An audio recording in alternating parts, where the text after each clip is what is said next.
April 18th. You were mine and I was yours.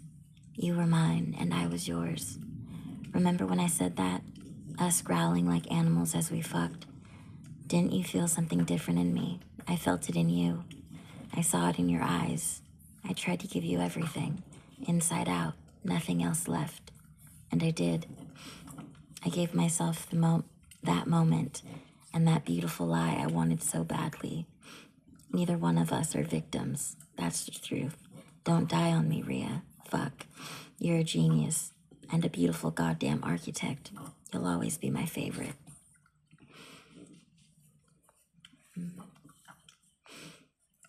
19th. 4/19.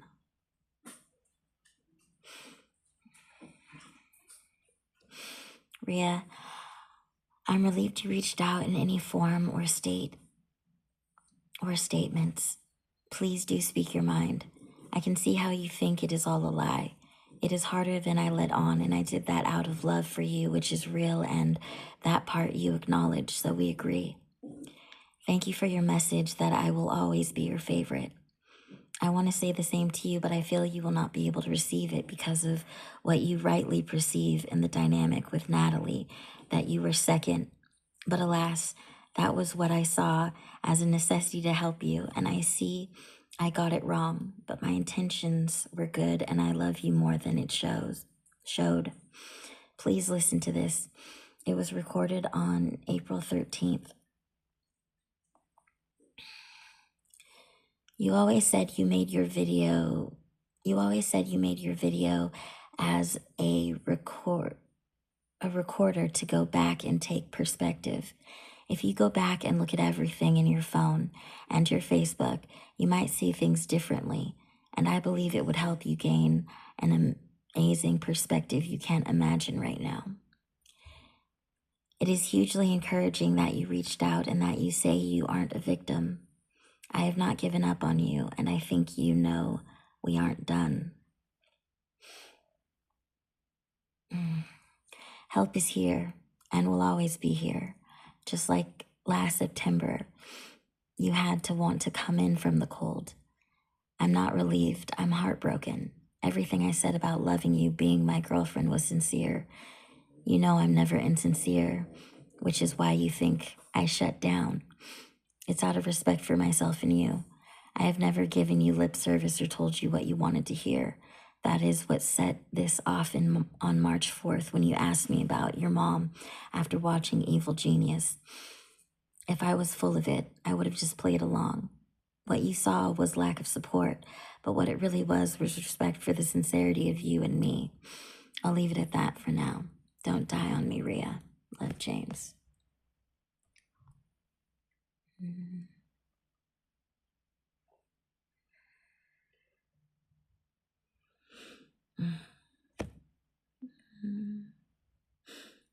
4/19.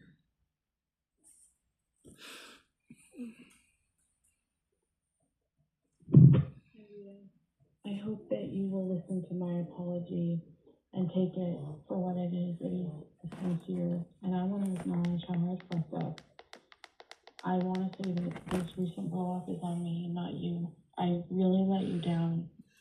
I didn't realize how much I would miss you, but I have just been heartbroken, literally, without you. And you must feel the same way, but you've been having to go through it in a dangerous environment on top of everything. And I just didn't. Hi, Rita. I hope that you will listen to my apology and take it for what it is. It is sincere, and I want to acknowledge how I fucked up. I want to say that this recent blow up is on me and not you. I really let you down. I didn't realize how much I would miss you, but I have just been heartbroken, literally, without you. And you must feel the same way, but you've been having to go through it in a dangerous environment on top of everything. And I just didn't appreciate how much I would need your love and friendship, but now that it's gone, it's really painful to look at your empty chair every day. You must feel so hurt, like this was all a lie. So please allow me to own my mistakes. You know, as you can imagine, we are drowning at the tax office. If you would consider coming back for the last month, I am super motivated to get creative as fuck to find a way to make it work. This is not some ploy to suck you back into our lives like it was before. James and I both see how we were out of pocket, and with the lopsided love triangle that you were wedged in.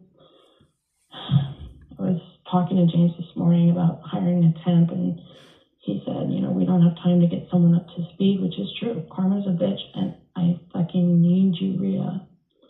And I feel like I deserve to feel this shitty abandoned feeling because I feel like that's what I put you through. You must feel abandoned by me and us, like this was all a big lie. But I feel like my really needing you might begin to fairly realign the power dynamics, so that could be good.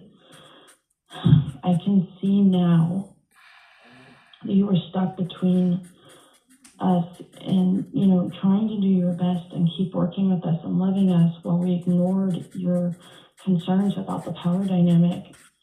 And I can see how big the disconnect was now. I couldn't see it at the time, but it was really unfair to you and disrespectful and hypocritical and might have even looked covertly manipulative. All of the things that confirm your worst fears with your mom. And, you know, we were contributing to a mini nightmare for you, but we could not see it. I promise you we could not until just now. And, you know, we agreed to this dynamic in the beginning when we were saving your life, but the truth is, over time, you've blossomed into this kick-ass woman who is holding her own, and you deserve to be treated as such. I didn't think for 1 second about how you must still feel being treated like a second-class citizen, while at the same time loving you so much and giving it your all at work and still being treated like a lesser. You even respectfully communicated and asked us to look at the dynamic. You brought up about how Elizabeth said that we need to question the healthiness of that dynamic, and honestly, that should have been a wake-up call for me to look at what was going on, but instead I just reacted like you were being ungrateful or that you were trying to start something so that you could run out of there and use. And, you know, the reality is you were the only person among us that was doing the healthy thing by bringing up the elephant in the room, and I will always regret getting that wrong. Neither James or I took what you were saying seriously. We did not listen. Instead, you know, I wrongly questioned your work with no evidence, only because it's one of my triggers. And, you know, what I told you about Monica. And, you know, there wasn't any facts to support my doubt about you. Quite the opposite. You were kicking ass and giving it your all and blowing everyone away. And I can see why it would have been hard for you to keep performing at that level after you brought up your concerns about the power dynamic and we ignored you. I mean, James listened to what you were saying, but he didn't really think about it, which is effectively dismissing you. And it must have just confirmed your fear, you know, that this is how it was going to be forever. I fucked up and I took my eye off the ball, and I have been learning a really hard lesson. I feel like you deserve so much better from me, and I really let you down, and I'm so, so sorry. I don't know what's worse, you know, that I did this to you, or that I didn't see how off track I was, or that I automatically went to Rhea as the problem. You know, I got stuck in that mode, like my head is up my ass, and I just couldn't see it until it was too late. But if you're worried about working with James, I just, you know, I need you on the phones all day. It's just nonstop. James was calling back voicemails at 9:30 last night, and I mean, really appreciate how the work you were doing now that you're not there. Oh my gosh, I don't know how you did it, but honestly, he was the one that had the aha moment. We were in yoga the other night, and it just out of nowhere hit him, this whole thing about the power dynamic and how this blow up was our fault and we let you down. And like, he was so sick over it. We had to leave in the middle of the class. We couldn't even continue. And we had this long talk afterwards. And, you know, we were so convinced, we told ourselves that we were good intended and that we were helping you. So we didn't need to check ourselves or look at the dynamic, even after you pointed it out. And we were just so blind to it. And we were just so in it that we couldn't see it until now, of course. I need a do-over. I need another chance.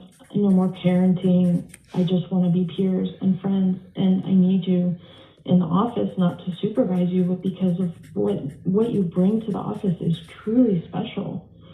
I realized what was really behind my asking about you working from home is that I need you and the energy that you bring.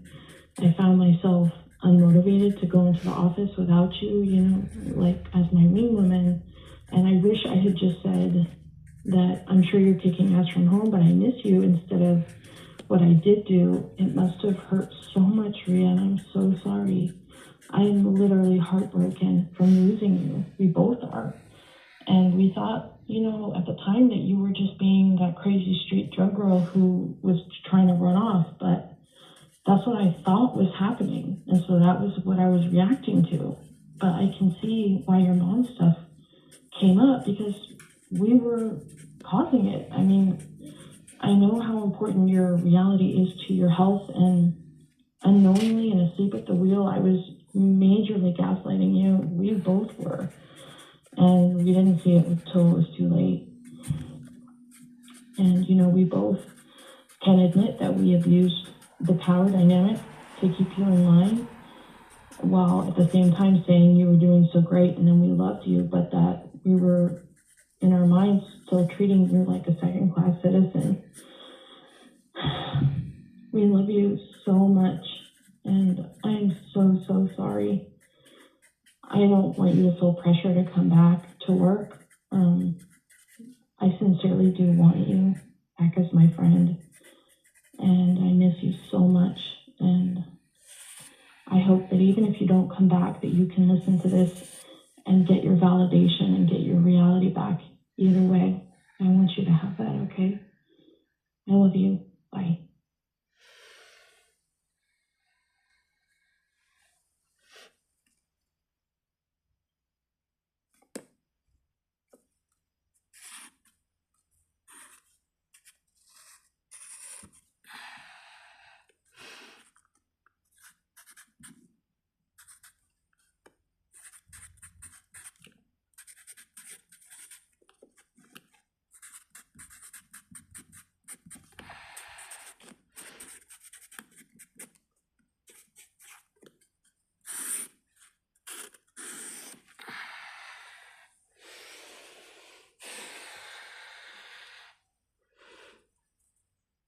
These were just a couple of bullet point notes from the message.